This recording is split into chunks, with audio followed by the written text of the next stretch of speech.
to chop it up. Come to the show. We got some things we can talk about. Chop it up. Chop it, chop it, chop it up. Chop. We got some things we could talk about. Chop it up. Chop it, chop it, chop it up. Chop it up. Chop it. We got some things we could talk about. Come to the show. We about to chop it up. Come to the show. We got some things we could talk about. Come to the show. We about to chop it up. Come to the show. We got some things we could talk about. Chop it up. Chop it, chop it, chop it, chop it up. Chop it. We got some things we could talk about. Chop it up. Chop it, chop it, chop it up. Chop it up. Chop it. We got some things we could talk about. Good evening and welcome to the Chop Shop. I'm your host, Pastor Marvin McKenstry Jr. We come to you live every Thursday at 6 p.m. Excited about tonight's show. We're going to have another installment of our series, School Daze, where we're going to sit down and talk to the current and former president of the Baltimore Public Schools. I always get this crazy. Parent Community Engagement Board, Advisory Board, Mr. Joe Kane and Ms. Jessica Fauntleroy. So I want you to go ahead and start hitting the like, love, share, tag people in the broadcast that you think need to hear this very important conversation, because there's new news. There's been new news about our school system, and we got the people here that's going to give it to you from the parental perspective. But before we go there, I got to bring on my right hand and my left hand. He's my main man, Mr. Shaka Pitts, always on the ones and twos, making the magic happen. What's up, bro? I'm good, man. I'm good. I'm liking the turn in the weather, man. So, you know. Yeah, I'm loving it too, man. I'm liking it. You know, I hear the blogosphere and the Matrix been heating up a little bit this afternoon, Marv. Yeah, man. Well, you know, we got the mayor and the governor decided to do what I believe true leaders do: sit down and come together to begin to talk about Baltimore crime. You know, as entertaining as it is, I'm not really a guy that's into Twitter fingers becoming trigger fingers. And that's kind of how they were doing things. And I didn't know until today, well, really a little while ago, that this is the first time since Mayor Scott took office in December that them two have actually sat down together. Yeah. That's interesting to me. Yeah. We've gone all the way through a legislative session and some other things, and we know significant things came out of it, and the mayor and the governor have not sat down together. But 6 months in. 6 months, 6 whole months in. And the commentary is that it was a very productive meeting. The governor stopped a little short of saying he was impressed with some of the mayor's ideas.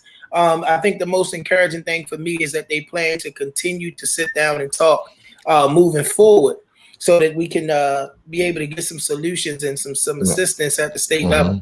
No, I agree. And, you know, once you sit down and talk to somebody, for me, that's when the accountability, for me, because it's one of those things that, you know, we done had this eye to eye. We done said these words to each other. Now we can both hold each other accountable for whatever. It's not like you said, it's not just, you know, clickety clacking on the net and talking, you know, doing the whole Matrix thing. It's in person, mano a mano. So, you know, I like where it's going. Let's see what happens, Mark. Man, but you know, the thing for me, every time I hear them use the terminology Baltimore's crime problem, I think sometimes, you know, for so many it echoes and it rings out that it's the region, that it's not people. When you say Baltimore crimes problem, that's people like me, you, and those of us who still live in the confines of this city. Right. And sometimes I think that that's lost, but I'm hoping that this will be something that's going to bring some progress. It's going to be productive. So again, I need y'all to like, love, and to share. And get some people on here, because we have a powerful conversation. I don't know what's going on with my mouth today. Powerful conversation that we're going to have. Before we get to it, we got some preliminary stuff. As always, stop the beef. Stop the beef. Listen, man. People are getting gunned down out here, and I'm never one of those people that's a proponent of going over the numbers. But man, it is horrendous, as we are well over 100 shootings, 100 murders, and well into close to 200 non-fatal shootings, and that's those that's been reported. I know dudes on probation that don't report when they get shot. That's real in Baltimore, because so many people have that violent crime, that violence prevention, VPU probation. They don't report when they get shot because they immediately get checked back in. So they go somewhere, they go get some gauze, and they trying to work it out themselves. So we know we got that many reported shootings, right? We got to let people know that there's an alternative. The men of the We Are Us movement are out in these streets, and they're not stopping with walks. Of course, we're giving out resources, but we are sitting prepared on 2 phone numbers, 443-431-3705, which you see going across the screen, 443-522-7848, where those numbers are manned 24 hours a day, and people can call those numbers and get some assistance, whether it be mediation or even paying off the bill that's causing the beef. So I need y'all to make sure that y'all are sharing this. Every time you see it posted on my page or somebody else's page, just share it, let it run in your story. We literally have got to have people understand that they don't have to die in the street. I tell y'all all the time, when I'm talking to the brothers, I tell them, even if you got to eat out here, you ain't got to die out here. All right. In that same vein, we got a community walk that's coming up this Saturday.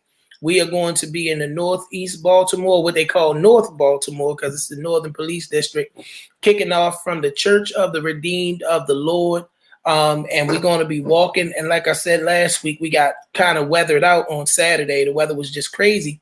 But we're going to hit Old York, Cater, McCabe, all of those. If you know Baltimore and you know Baltimore and its issues, you know them streets that I just named have been notorious for some of the violence that we see very prevalent in our city.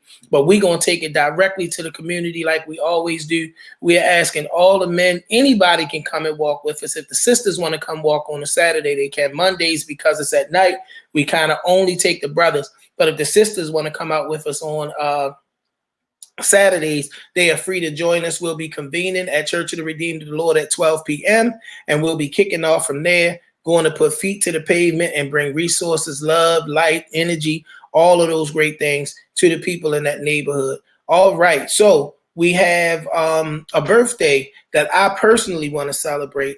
And that's the birthday, the 88th birthday. Man, that is incredible in and of itself, of the one and only Minister Louis Farrakhan. I always call Minister Farrakhan a leader's leader.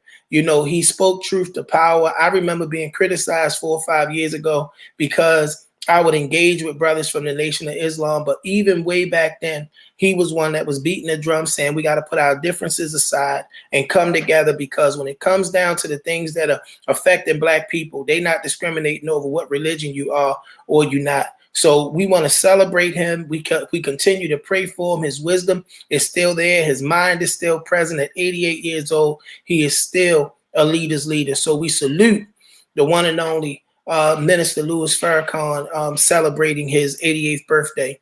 Next, we have Black History in the Making. And you have seen a few of the members, at least 3 of the members of this group you've seen on our show. Regular contributors to the conversations that surround Black people. And the thing that I love about them is, as grassroots as they are, they do not limit themselves to no one area. I mean, they are involved in policy making. They are involved, if you name it, if there's a way to impact Black culture or the city of Baltimore, they're doing it. Our Black History in the Making salute goes out to leaders of a beautiful struggle. These are young people. I didn't know, Shaka, they've been around since 2010. They don't seem like they're old enough. They've been around already for 11 years. But they are serious about the work of building Black people, man. And unapologetically Black. They don't apologize for loving their people and calling out racism, white supremacy, and things of that nature that some people still continue to tiptoe around. So I love this organization, and we're grateful for them. You've seen Lawrence, Davon regularly, and Andrew on our show. So we just want to give you the chop shop salute. Keep on, kings and queens, doing what you're doing. We love and support leaders of a beautiful struggle, and we thank them for their contribution to our city. Now, I don't think I have nothing left that I sent over except what's happening in the coming weeks. So that could only mean one thing. Shaka, I'm getting better at this thing. Look, we right on the 10-minute mark. I got 2 of my favorite guests. The last time we were on here, the show was so hot that it made Fox 45. If you want to know what's really going on in the schools, you can't talk to the people that have an employment interest in it. No, you can't talk to the people because they're going to talk from the perspective of what impacts their ability to eat. You talk to the administrators, all the way, even down to some teachers, right? You got to talk to the parents. And these two particular parents are parents who advocate across the board. They're advocates. They advocate for the things that matter and impact Baltimore City. One of the things I love about both of them, Shaka, is they still live in Baltimore. I'm talking in Baltimore. Now, I ain't talking about on them outskirts. I ain't talking about it's pretty. They live in Baltimore, and they continue to allow their children to go to Baltimore Public Schools. The first one, she is a ball of energy, knowledge, amazing young lady, and she brought the fire last time, and I'm excited about having her back here again. I'm talking about the one and only, she's the former president, but yet still active member of the Parent Community Advisory Board for Baltimore Public Schools, the one and only Miss Jessica Fauntleroy. Jessica, thank you for joining us today. Hey, Marvin, thank you for having me. I'm excited to be here. Okay, you got your green screen up. You ain't got nothing more than that, though. Look like you got the same one I got, too. Thank you for joining us. I'm excited about you being here today. And we talking about a lot of people call me they little big bro, because in a lot of my circles, I'm the youngest one, but y'all know I'm a big guy. But this one of my little big bros, I'm a little older than him, but he's definitely a giant in the community, a giant in advocacy. This man just loves him some Baltimore. I look at him and say, man, I remember when I was young, energetic, and just loved me some Baltimore like that. But he's the president of the Baltimore Public Schools Parent Community Advisory Board, a wealth of knowledge. He does his research and knows his stuff and believes in holding people accountable. I'm talking about the one and only Mr. Joe Kane, my bro. What's up, man? Hey, what's going on, Marvin? How are you, man? Good, man, I didn't know you was back. I was seeing too many beat shots and stuff, man. I was like, did Joe forget he's supposed to be with us? No, man. I'm out here in Phoenix right now. Oh, you still out there? Okay. I'm still out here. And so the connection I got in this space is not that great. But I'm here, Well, you sound good to me right now, so we definitely want to make sure we take advantage of that. Listen, y'all, I need y'all to like, love, and share this broadcast. Even tag people in the comments that you think need to hear this conversation. The one thing I love about the Chop Shop is the show is about our guests. You may hear me throw a question, but we are here to hear from Jessica, and we're here to hear from Joe, the J&J Connection. Listen, y'all, it's y'all fault. I sent y'all a text message. I said, now listen, y'all got any agenda items for PCAB or anything y'all want to send me? We can kick it off, because I did not want to start the show by saying 3 words. Reginald F. Lewis. But we not City Schools employees, so we don't have no restrictions. And I'm going to say this, Marvin. You got us in trouble last time with a lot of people. I did. That's good. You know why? You ain't in trouble with nobody that's doing right. Exactly. Exactly. So I do. Let's start off the way that I was going to start off anyway. PCAB, man. I need both of y'all to talk to the people about PCAB, what your role is, what PCAB is, because I think one of the things that I've always seen lacking, even going back to when I was a president of a PTO. Was it president? Yeah, I think I was the president of the PTO. At my children's school, parental involvement has always been a struggle, and many people may not know that there's a PCAB out there. So can you kind of give us an introduction to PCAB? Sure, I could get off, and y'all check me if I'm coming in choppy. But first of all, thank you for allowing us to come back here. PCAB is the Parent Community Advisory Board for Baltimore City Public Schools. This was created under state legislation, Maryland Code 4- I think it's like 303 or something. Long story short, what that means is we're not under city schools. We are a separate a body of parents and community members who, through state legislation, was created to hold city schools accountable and to ensure that parents and community members had a voice in decision making, right? And so when we think about policies being developed or actions being taken, they have the city schools has to come through PCAB for our input. And so the way we do our work is we have a 14-member board, made up of people all across Baltimore City. We get together, we solicit input from all across our reaches, if you will, social media, email, networks, or whatever. We solicit feedback. We also communicate within ourselves, debate these issues, and then we go back to city schools and say, hey, this is what our perspective is. You know, we're not calling it from a political lens. We call them balls and strikes, you know, and you can take it or leave it, you know, and you know, the good thing about our board is that we have the ability to speak that truth to power, knowing that there isn't a way that city schools, right, can come back and say, we don't like the way you responded, so we're going to cut you off. Like, Maryland state law has created this space for parents and community members. And I'm going to tell you, this board has used it to its fullest potential, and really thinking about how do we grow that potential, right? And so when you think about issues, whether you agree with them or not, because Brother Marvin, I remember you called the meeting with me and Boatwright a few years ago. I think it was you and Shorter. Y'all called the meeting and was like, hold on, y'all can't be arguing like this. We are the same family, you know? Absolutely. and you got us at the table. But even with that situation, we were on different sides of the argument, but PCAB had a voice just as much as the FOP union had a voice. And both of those voices were equally heard out at the table. And that's what we want to make sure that parents and community members know.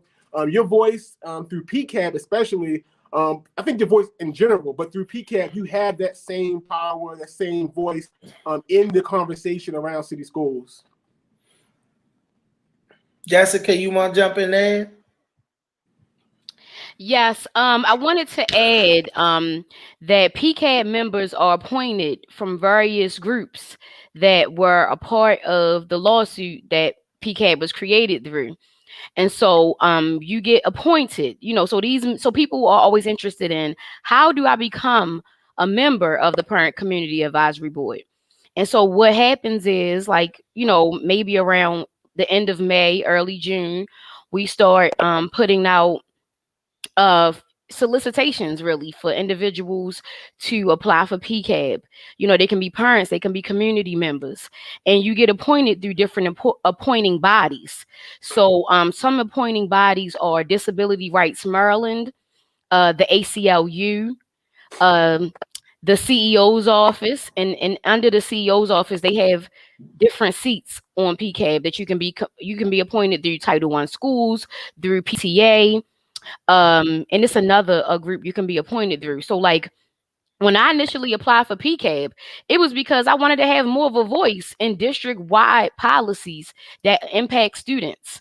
And so Joe and I were already doing work, just like so many other people, with different organizations that we started, grassroots organizations doing education advocacy. And so when I applied, I was appointed through Disability Rights Maryland because I'm the parent of a child with a disability. So Disability Rights Maryland, they have how many seats, Joe? They have 3 seats on PCAB. And so they appoint individuals, you know, based on your alignment with the values of that organization. And so we are definitely, us Disability Rights Maryland appointees are on PCAB, you know, to be advocates, but especially around disability related issues. And so that is something that I know people ask a lot, like, how do I join? You know, how can I become a member? And that's one of the ways that, you know, you become appointed. I think we want to echo that probably towards the end of the show. And I'm still, you know, the last time we were here, you guys enlightened me a lot because, you know, I kind of had my sights set on one source to be the cause and the cure for what's going on and what we're seeing in our school system. We had that hot button issue that we unpacked, and I went in my bag and unpacked the policy around that grade thing that was happening. But one of the things you guys opened my eyes about is that, you know, setting your sights on the school CEO is really not even the enlightened way to approach it, because there's such a limited range of power there. Talk to us a little bit just about how the system itself works, so our listening audience can understand that this ain't all things start and stop with Dr. Santelises, because that really, it changed. And I'm gonna be honest with you, it really changed even my prayer space concerning Dr. Santelises, because, I kind of looked at it as though she sits at the top of the food chain and she need to send down something to make it work. But then we heard about those, I'll call them puppeteers and be nice tonight, that are on the other side that I was not really much aware of. Yeah, I'll start, and Jessica, you can clean me whatever I mess up. But you're right. Dr. Sharon Solis, I'll say it again. I'll always say this. She's one of the brightest CEOs when it comes to education in the United States, right? Probably around the world. And so she leads city schools, but she's given that power through the Baltimore City Board of School Commissioners, School Board of Commissioners, right? And those commissioners, at the end of the day, are the ones who run city schools. Now, they give up their power to her to make those decisions, but they're the ones at the end of the day, if they don't agree with what she's doing, they can pull her in or say, hey, this is what we want to move or how we want to do things. What we've seen with the current school board administration is willingness or unwillingness, rather, to really rein her in. When I say rein her in, I mean, how well is she, and when I say she, her administration, how well they working with community members and parents, how well they are communicating what's happening in city schools, how much, so they are the ones, the city school board of commissioners are the ones that kind of sits back and allows this to happen. And if they don't like the way it's happening, they can change it. Or, you can rein her in and say, hey, we don't like this. If she don't like it, she can leave and they can find another another leader. But this school board is not willing to do that, but they could. I'll say this about their powers. You have a system right now where school board commissioners are appointed by the mayor ultimately, right? The mayor appoints them, but through a process that is somewhat unknown to the general public. It's a public process, but the public is never there, except for a few exceptions. That exists in a lot of institutions in and around Baltimore. Yeah. Just how people are unaware that and it's supposed to be a representation of or for the people. Yeah. Yeah. And this process is, this process is anybody in the public can apply, and then they go through this panel of community members and education interest group, if you will. PCAB is on that committee, and then we interview them, and they debate heavily. But I'll tell you this: there's some politics behind, how a person is appointed. Because you have interest groups at the table. Let me put it this way: if you have 15 people at the table, and I'm able to convince 7 of them to see it my way, we're going to get the commissioners we want to see at the table, right? And I'm not, but the good thing, I'll say this, we have a mayor right now who I watched the last process to appoint school board commissioners, and I wasn't happy with some of the people that committee came up with. And I'm gonna tell you, the mayor wasn't happy apparently either, because he rejected 2 of the names, which was a good thing for Baltimore. And so I think that the process, while it's not perfect, it appears to be working well under Mayor Scott. But we the only school district in the state of Maryland that does not have an elected school board or some sort of elected school board. Every other jurisdiction has some way that you elect somebody to the school board. Baltimore City right now does not have a process like that. And so therefore, Marvin, and I'll stop, there is, in my opinion, no accountability to the people. If, how do we get that? Nobody can tell me how we remove a school board commissioner. There's no way until the time is up.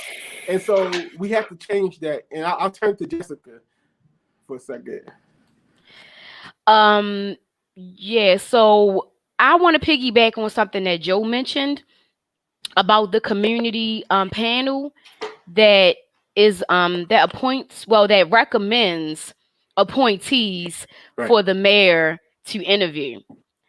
I think that if more parents were aware of the process and able to be in the room, either virtually or in person, to see the questions that's being asked by panel members, because I've been on that panel before to help, and PCAB, on behalf of PCAB, to choose a school board commissioner. And so when I participated in that process, it made me understand how necessary it is for more parents to be involved. Even if they aren't on a panel, at least if they're in the room, they can hear the questions that are being asked of these potential appointees, and they can see what the interests are of these appointees. And they can also see how these appointees, what prospective appointees align with the interests of education interest groups that are at the table in the a community panel that recommends, these people to the mayor. And so if it was one thing that I would like to get out to the general public, is apply when you see that it's time that the mayor's office is accepting applications for new school board commissioners. Look at what the what the job description is and apply. All they can say is yes or no. That's all they can say. And it's more parents who need to be at the table when it comes to, these decisions, when it comes to the school board, because they are the ones who run the district, And so I'm glad that you're saying that you're making that public on this broadcast, Marvin, that so many people, or the first thing they say is doctor as this and doctor as that. And they don't really understand that the school board is really at the helm, of guiding Baltimore City schools. Yep. Well, now that we got that technical stuff out the way, so I've heard the term culture of corruption in many entities in Baltimore. And the thought process behind the culture of corruption is that there's emerging in Baltimore what appears to be more and more insights into things that are just flat out wrong at many levels. We've seen it, and we continue to see it in politics. Now we've seen it we're seeing it in a different way in the school system. There was the grade scandal, and although the one school, I can't think of the name of it right now. I can't think of the name of it. But the idea, the thought process for many people is it can't just be one school. So now, I did my research, y'all. $19,000 in stipend money that many people did not know exist. Mm-hmm. Stipend money apparently to pay teachers who do, or faculty, maybe both, I don't know, extra work. And the Reginald F. Lewis High School, under the leadership of Miss Janine Patterson, the principal, it's been discovered that money has been completely misappropriated. And although there are not very many details out there, we do know that principal was in turn fired. As we see this emerging, now, of course, we know this story was broke by the evil empire. People have just dubbed Fox the evil empire. Shaka, I forgot to bring up that there was a ruling on the state's attorney's FCC. FCC complaint. We'll talk about that another time, though. We're talking. They went hard, didn't they? The FCC went hard in their response. Y'all ain't hear about it? I heard about it. That's a whole nother show. Did you agree they went hard, Joe Kane, in their response? I don't. Let me tell you, I have no political interest ever again. I'm out here in Phoenix, Marvin. Let me tell you, whenever you see this encroachment on First Amendment rights, we should all be fearful, man. So I'll leave it there. Yeah, I mean, that's pretty much how they classified it. But getting back to what we talking to right now. All right. 19,000. And what continues to get echoed is it's not, he put it on the screen. That's my engineer. I need one of them things go across the ticket and say the actions of the engineer are not the responsibility of the show's host. But the 19,000. Yeah. You want to touch first, Jess? I got it. I mean, Marvin, I'm going to say this. So when we talk about I'm big on systems. When we lack systems, it leaves room for people to get creative and how to manipulate those systems, right? Or take advantage of those systems. And I think right now, one of the things that PCAB is working on is understanding the current procurement system in city schools. They have an outdated procurement system that, does not track this type of activity in real time. And so when you have that gap in, you have an ERP. My background, I work in supply chain. That's why I'm out here doing this work. So that's a little known secret, So when we talk about money and procurement, I'm at the table listening, and they don't even know that's my background in city school. They think I'm just this crazy parent. But they have an outdated ERP system that doesn't really give visibility across city schools as far as how money being used in real time. And so you have the ability for people to get creative in how they misuse funds and potentially cover it up. But I think what you have here is city schools being proactive, right? And catching this. And so while we can hold on. How city schools was proactive or was Fox 45 proactive? Yeah. So when I say proactive, from what I understand, now I can only tell you what I understand. Okay, you my brother. If you got different, I would love to take it back to them and say, I heard no, because the way it appeared to me, was that Fox with their what's it called? What's the Fox series called? What's it called? Project Baltimore. Cover this. Well, so and again, I would even with I had this love-hate with Fox, even with the Augusta Fells. That was kind of the story. They found out what happened, but when you go back and look, city schools was on it since 2019, right? And so even here, you have a situation where city schools they claim they were investigating it, right? So I'm not here to defend city schools. I've said it before. I keep saying it. What I'm suggesting is that whether they were on it or not, that you have a broken procurement system that doesn't allow leadership to kind of see across the board, and that needs to be fixed.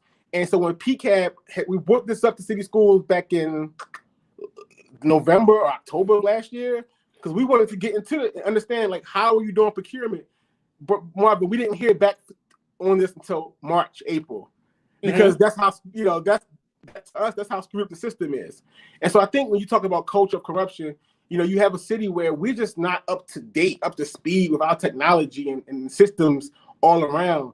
And you had the same thing down City Hall, where you had a procurement system that was jacked up, and police officers weren't getting paid on time, the fire department wasn't getting paid on time.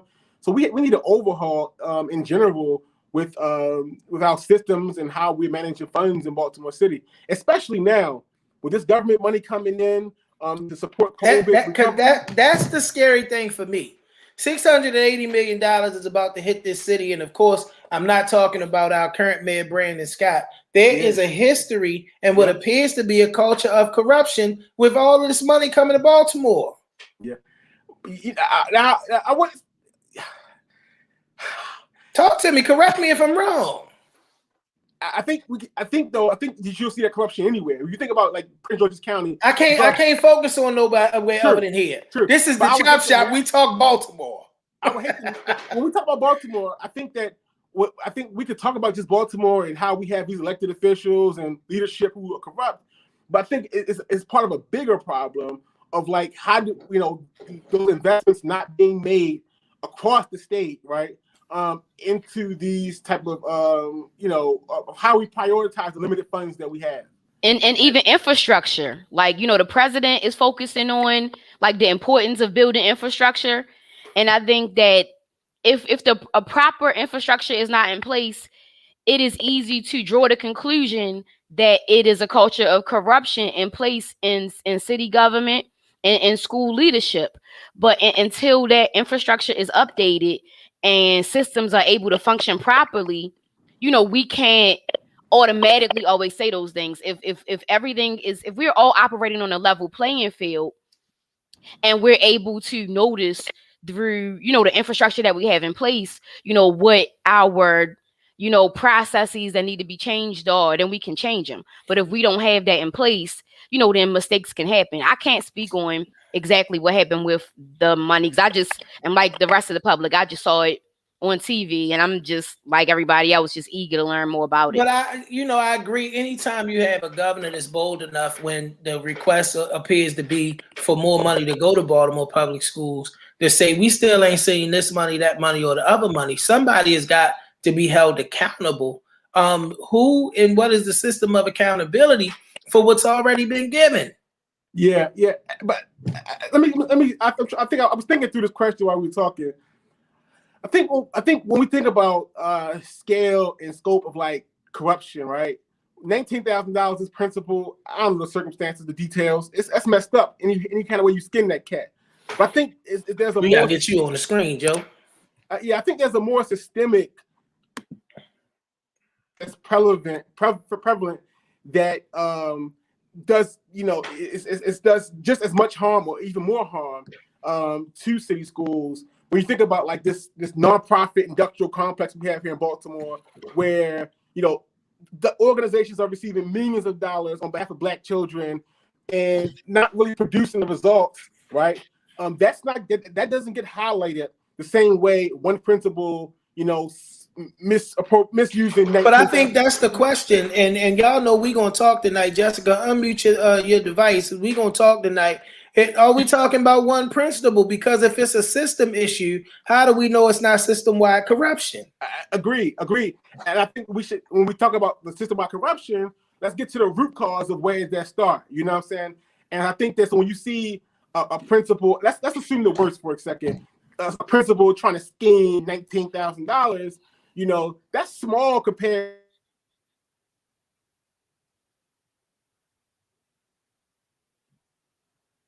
I think we lost Joe. Jessica, come on, you gotta jump in here. Come on, you gotta cover your homie back. Well, I mean, I think that again, like if the infrastructure was in place, if our procurement system needs to be updated, if processes need to be updated in order for ILEDs to be able to track, what principals are spending and what is being done with money, and then even for people over top of ILEDs to be able to track what they're tracking.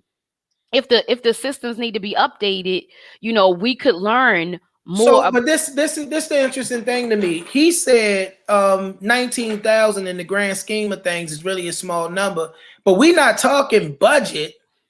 You know what I mean? We're talking about, because I was always taught the easy way to get away with it is to pinch a little here, pinch a little there. Now we know this was like a petty cash type of situation, right? But I mean, what else do they have? If that's what I have access to, then it's a big deal to me. Sure. And I'm not saying this so that I won't have to answer the question. I really don't know anything about the situation. And I don't feel informed enough to be able to really talk about the financials of what that principal did, or if that happened in 20 other schools, because that's not my thing. Well, I ain't expecting you to have details on how the theft happened, but we talking about $19,000 in a system that we agree is so fractured in the way that the money and processes are handled was able to be stolen. So, I mean, to me, it would seem fair to believe or to consider that 19,000 times 20 or more.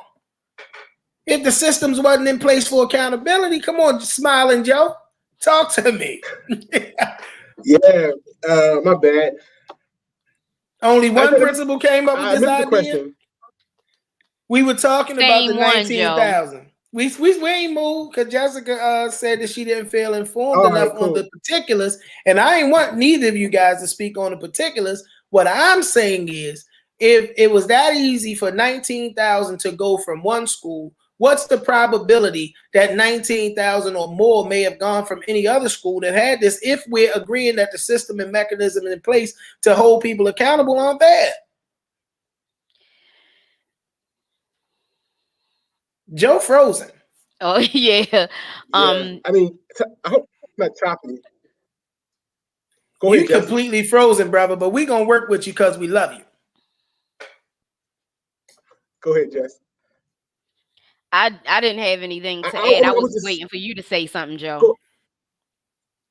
Cool. I was just going to say this. I was just going to say that, your way you question that seems the worst. It seems the worst that I believe that majority of our teachers and principals are going out here doing the right thing every single day, trying to make a better situation for our students. I do, and I don't know the particulars. I agree. I do think at the end of the day, like we see in law enforcement, like we see it, yeah, like we see in every industry. I do think that you have this this situation happens, right?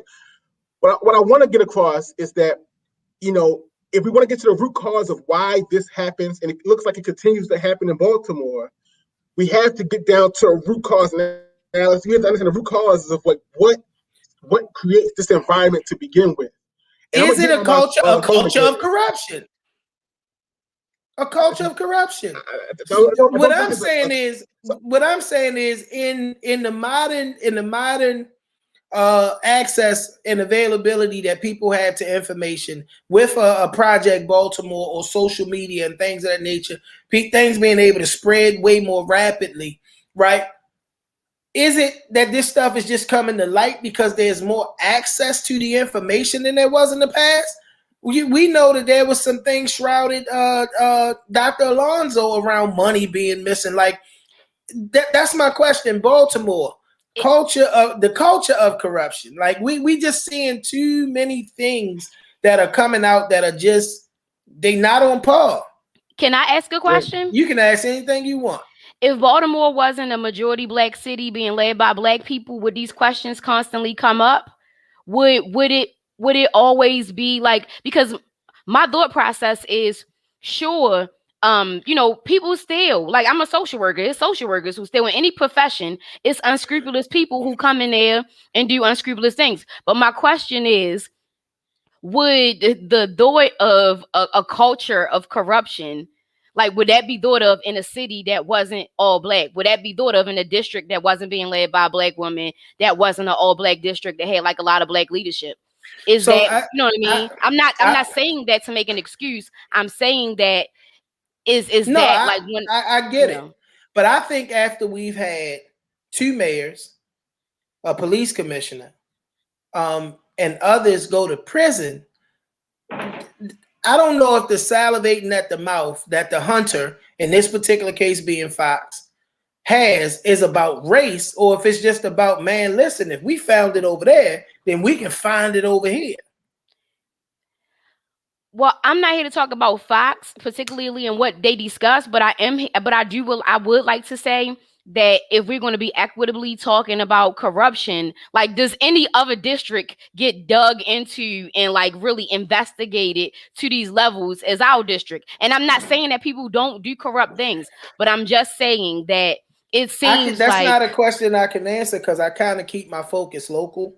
And I don't want to, I'm just like you. If I don't know about it, I don't want to talk about it. But we are here talking about Baltimore Public Schools in this particular case. So what are we comparing it to when we ask that type of a question? Are we comparing it to Baltimore County? Are we comparing it to Anne Arundel County? Right now, we're talking about Baltimore, that for the better part of 10 to 15 years, we've seen revelations of corruption in many different areas. So, and again, we're talking about something that essentially the governor throws this shot out there every time something come about money. Where the other money at? Where the other money at? Do we care then that this is taxpayer dollars, right? In a school system where schools are broke down and tore up, where teachers are complaining that they're not getting paid enough, and then where there's access to resources, there's corruption. It's like Joe said, we got $680-something million coming to Baltimore in COVID relief funds. To me, I'm concerned, and again, this ain't a hit on the school CEO, it ain't a hit on the new mayor, but where there's been a system, a city with broken systems that have allowed for corruption and that money coming, who's to say the money gonna get to where it's supposed to get to? You're right. Who's to say? But hopefully, with it gives us the opportunity to be able to create systems to be able to track this money, where it's going, how it's being spent, and then some of this money has particular rules with it for how it should be spent. So one of the things you guys said a little while ago, that even though Project Baltimore broke the story, Baltimore Public Schools was already aware of the situation over at Augusta Fells. Why wasn't the public made aware if Baltimore Public Schools was aware? Hey, can y'all hear me? Yeah, we hear you, bro. Okay, cool. Did you hear my question? Because I want you to answer this question. Did you hear my question? I heard it. Why didn't we know if they knew? Why would it take the evil empire that's known as Fox Baltimore to break it if the school district knew about it? And I'm a taxpayer that pays into the system. Listen, now you speaking my language now. Like this is our biggest, when we talk about PCAB, this school year in particular, and our relationship with the board and the school district, this is our biggest complaint, is that, you know, we can't be partners in this work. You can't pretend to partner with parents and community members and then keep secrets on issues. You have to tell us what's happening, and then we let us go ahead and, as a team, work it out. You see what I'm saying? And so that's our biggest contention with them. They feel as though they have to filter stuff to taxpayers and constituents, which is bass backwards, right? It's backwards. It's like, you know, we are stakeholders in this work. Our children only get one shot at K through 12 school. When something comes up, you know, not just the few people in PCAB should know, but the entire community should know what's happening. Taxpayers should know what's happening. And then I think you asked the question, Marvin, last time. You know, how many shots do Dr. Santalisa get? Right? Well, like, I mean, you guys kind of helped me with that, because it seems whenever there's that power rests behind the throne type of situation, you always have that person whose hands may be tied with the best of intentions. So I'm going to take my mouth off of how many chances Dr. Santalisa. What do we take to fix the system? Yes. The system itself is broken. And to me, there doesn't seem to be any conversation, even with a new administration, around how we fix the broken system. You're spot on. I mean, we agree. I mean, this is why you see people like Jessica and myself. This is why you see us nonstop working on PCAB and doing this advocacy work. I think that we all agree that the system is broken. It's not working, right? It's not working well for everybody. And it's so, you know, how do we fix this plane while it's in the air?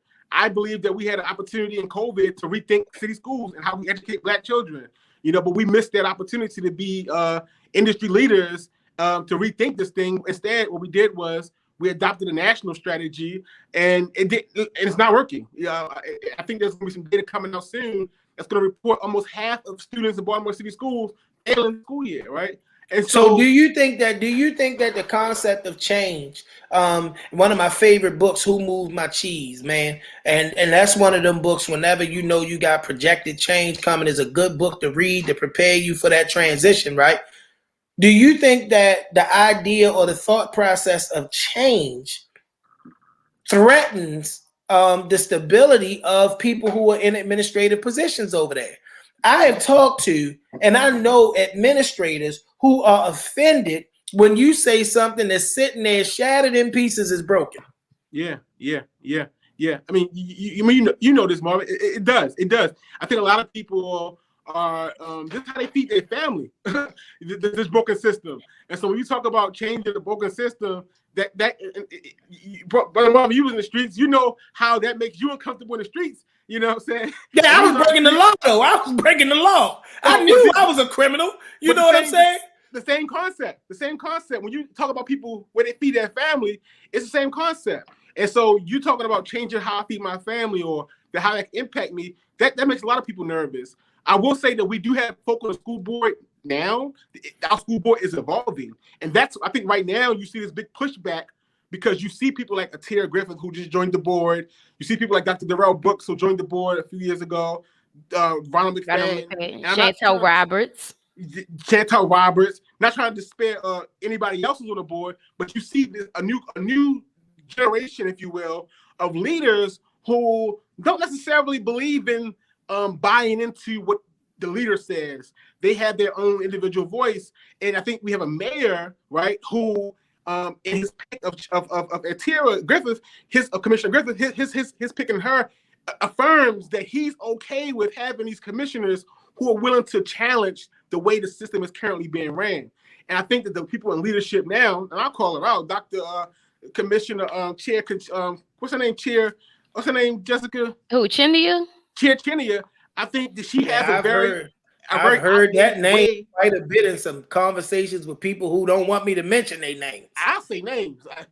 I think. No, I'm talking about the people who talk. My sources don't want me to call their names when I talk about that. But the idea that homegirl relationship over there is the reason that there's no real accountability. Exactly, and that's it. You have people like Chechenia who really value the old way of doing the school thing, where we go behind closed doors and we handle our business behind closed doors, and that's not accountable to people.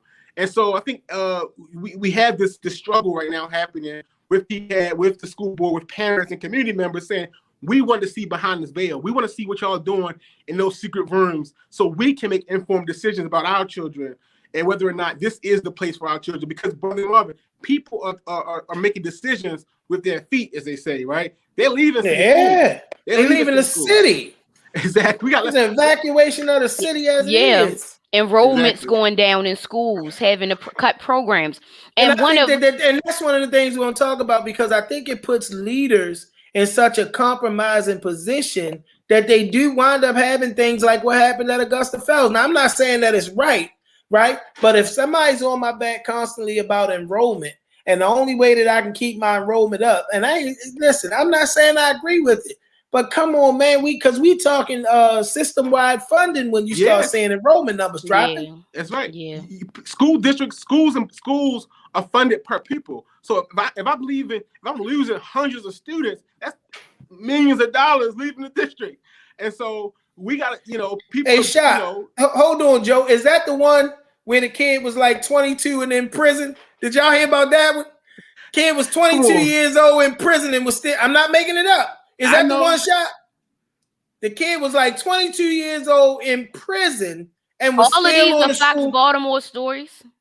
I don't know, but definitely probably is. Definitely. This right here. Former Baltimore City School student kept on rolls and he was in prison.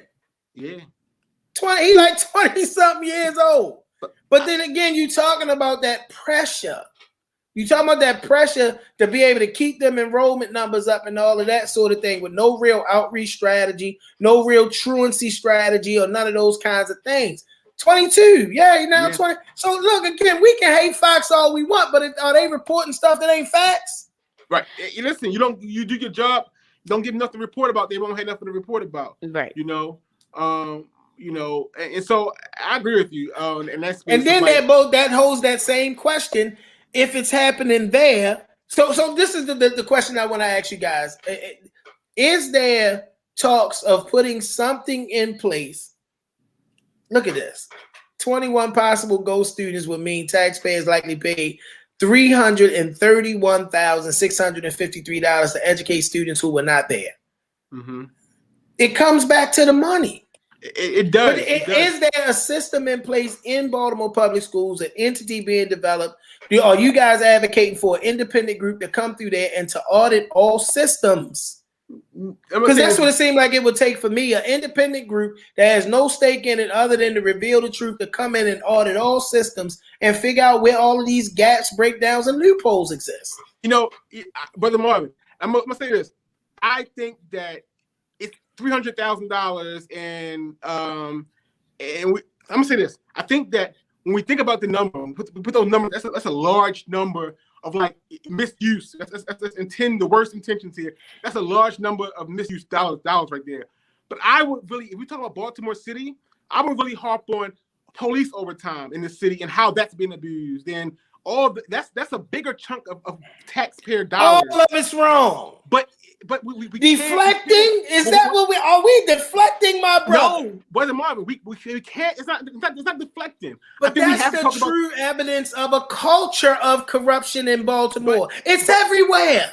But my point I'm getting to is that we cannot attack this at one part of it and say, oh, we fix. This is the problem here. There has to be systemic change, right? That addresses the entire way Baltimore City does business. And one way is as like I said before, we don't have an elected school board that's not accountable to people. So we have to revamp that whole system there. So let me but ask you this, also- because I know that there are a lot of things in Baltimore that, although they operate under city charter, they're state regulated. Is the school board a state entity? Do we lobby city council and the mayor to switch the fact that they're not elected? Or is it one of those things that's attached to state legislation and that change can't happen? Right. Without it happening at the state level. Which one is it? It's the latter, where you have it created through state legislation, but it's power given to the mayor. You know, at one point it was a joint ownership where the mayor and the governor shared power, and then I think under some agreement with Mayor Pugh, they were able to get it back solely under the mayor. I remember that. And now you have the mayor's appointing people, which is, you know, debatable topic.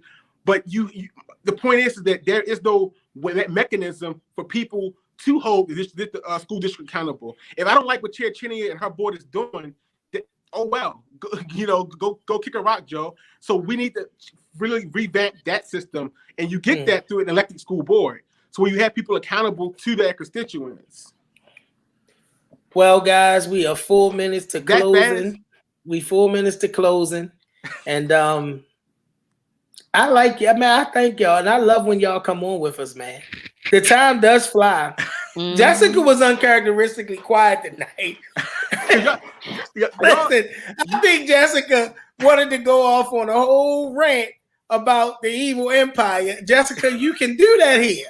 We do not censor people. No, on I this want show. to. No, what I want to go. What I want my hill to die on today is at the end of this school year. What is it going to be? 3 seats open, Joe, on the school board. Yeah. I would love to hear about parents all over the district just massively applying, and us all being clicked up at the community panel meetings and seeing what questions are being answered and who's being recommended to be appointed, as this is 3 seats that's coming So you up. guys are going to share the information with me and come back on the Chop Shop to make sure that the people are informed of when, where, and how these situations are happening. Because I think it goes back to what Joe said. People just don't know how to get involved. Yeah. And the good thing is, this mayor is very social media savvy. His communications is excellent. And so I'm sure that when those seats are up, that will be shared out. And I know I share out every time when the school board is, interviewing, looking for new commissioners. And so I think that will be key if we want to talk about how we change things, the power that we do have for right now. We have power in organizing parents and encouraging them to believe that, no, you might not have all of the biggest degrees from the biggest institution, but that doesn't mean you can't be a commissioner. Exactly. That doesn't mean that you can't develop an understanding to lead and to govern. Exactly. And with the intention, when you apply, you're applying it to become a commissioner because you want to hold people accountable. Right. And so you're bringing that flavor to the board. And if we have a lot of people applying, who have that perspective, then maybe that can start. That can be a start for the change that we want to see. Yep. That's so awesome. I think people should start getting their resumes together now. And the same for PCAB. I know I saw Shaka asked how many parents is on PCAB. I mean, most of PCAB are parents. It is some people on there who aren't. No, I parents. think he means the total number that makes up the board. It's 14 people on PCAB, but I'm just saying, like, becoming involved in bodies such as that, preparing yourself. That is that associated in any way with the council districts? Because we got 14 council districts. No. Okay. No. It's just the number. Yeah. Well, I want to thank you guys, man. We got less than a minute. I want to thank you guys so much. Always a spirited conversation. And listen, you guys are always going to be welcome back. Y'all know I'm going to shoot y'all some dates because we are coming to the close of another school year, probably one of the most trying school years. That's why in my tagline, I said I wanted to salute all of the educators, and even at the administrative level, man.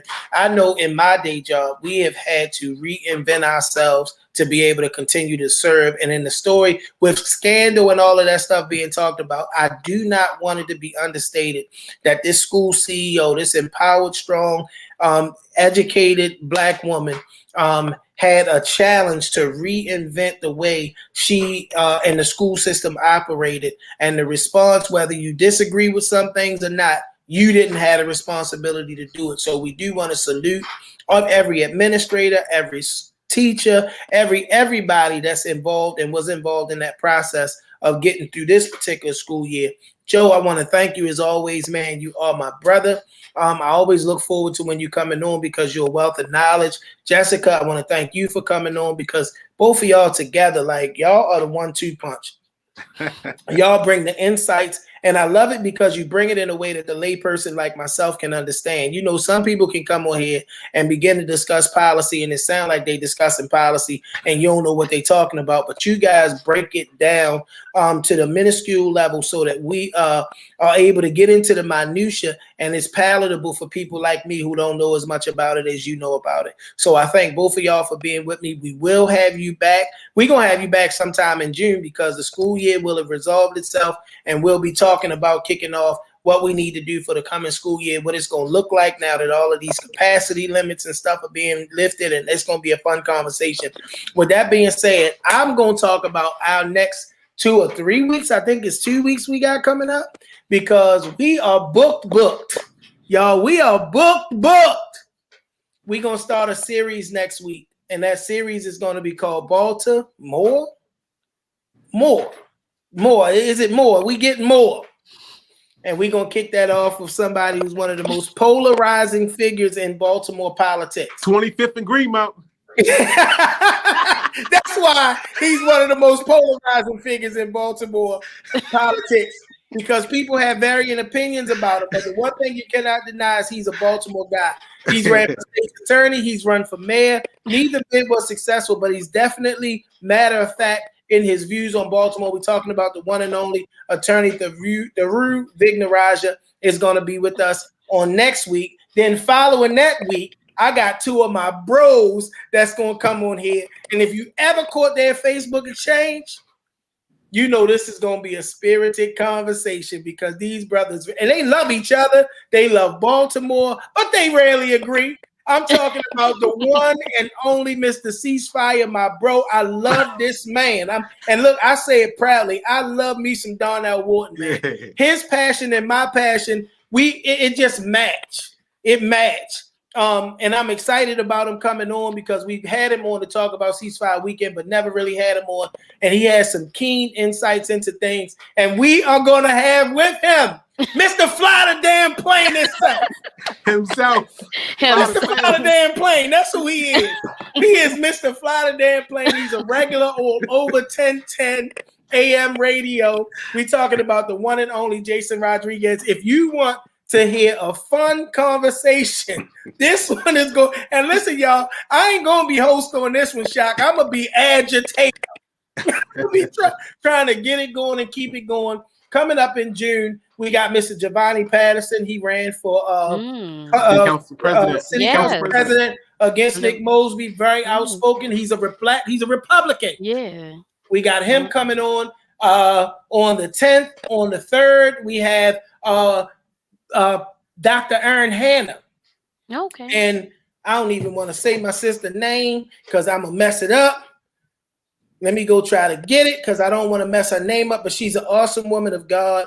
And she is doing, both of them are doing some phenomenal things. And our conversation is really going to center around what it looks like for pastors who make an obvious connection. Yania Wilkins. All right. I hope I said it right. If not, please forgive me, woman of God. And then we're going to be coming back behind that show on the 17th, having a mid-year sit-down with former Mayor Sheila Dixon, who's going to talk to us about Baltimore, where we are, where we see it going. The one thing I know is she ain't going to come on here and try to compare herself to our current mayor, who we pray for, we love and respect, but she is going to talk openly about what you see in Baltimore 6 months in to a new administration. So y'all make sure y'all tuning in because the next 3 weeks, just like tonight, is going to be fire. I got to thank my right hand and my left hand, my main man, Mr. Shaka Pitts, always behind the scenes making the magic happen. Shaka, you just do what you do, man. And I thank you and I appreciate you. I always want to be able to say it publicly. I see you back out there on your bike, brother.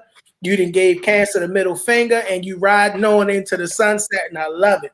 I also want to thank the most important aspect of this show, which is our audience. I saw my daughter on here today, my Tija. Thank you so much for everybody who was in our listening audience tonight. TJ, I love you so much. That's my baby girl. Mr. I ain't even gonna try to say his name, Mr. Ogbu. Thank you. And you shared with us and gave us not only a website, but you gave us some insight into that question I asked about, was it legislated locally or at the state level? So many wise people come on. I always say if a tree falls in the woods and nobody's around to hear it, does it make a sound? Of course it does. It just was nobody there to hear it. But we're grateful that you continue to come out, you continue to tune in, continue to tell people that we're going to be here every Thursday until Shaka need a day off, because I ain't going to do it by myself. All right. With that being said, Shaka, it's only one thing left for me to say. Take me home, man.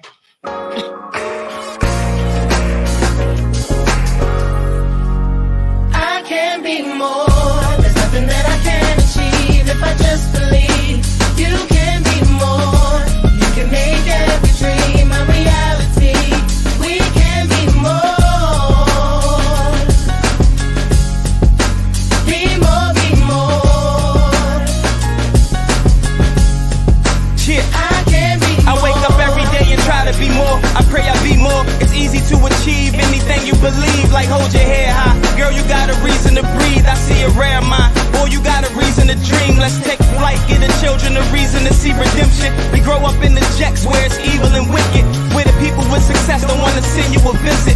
But we still finna make this life worth living. Now throw your hands to the sky if you feel it.